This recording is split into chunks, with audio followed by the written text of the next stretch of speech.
In this video, I'm going to teach you how to make image full width in Elementor. So in order to do this, we need to have WordPress installed. This is because WordPress allows editing of website using Elementor, and you can actually use it as standalone. So on your WordPress, head over and click onto this login option, or if you already have an account, or click on this get started if you do not have one yet. I already have an account, and in order to install a plugin under your WordPress, you need to have an active business plan available. So make sure that you actually purchase this particular plan in order to get started with WordPress. So this is the website that I have created. I have in here this particular image, and as you can see, it's not full width. So what we can do is we can head over and click on this, and in here you can see the actual content. You can click onto this image resolution and change its resolution right here.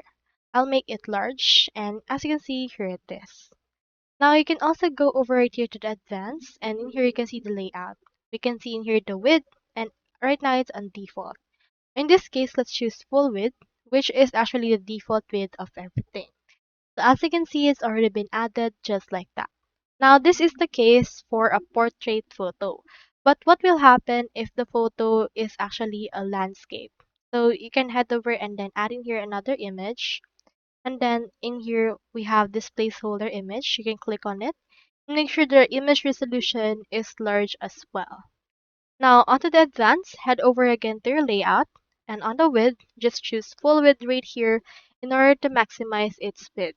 So this is actually the limit of the full width. So once you're done, just head over and click onto this publish option in order to publish the changes that you have made on your site. So that's all there is today, and I hope this video actually helped you out in making your image full width in Elementor. Thank you so much for watching.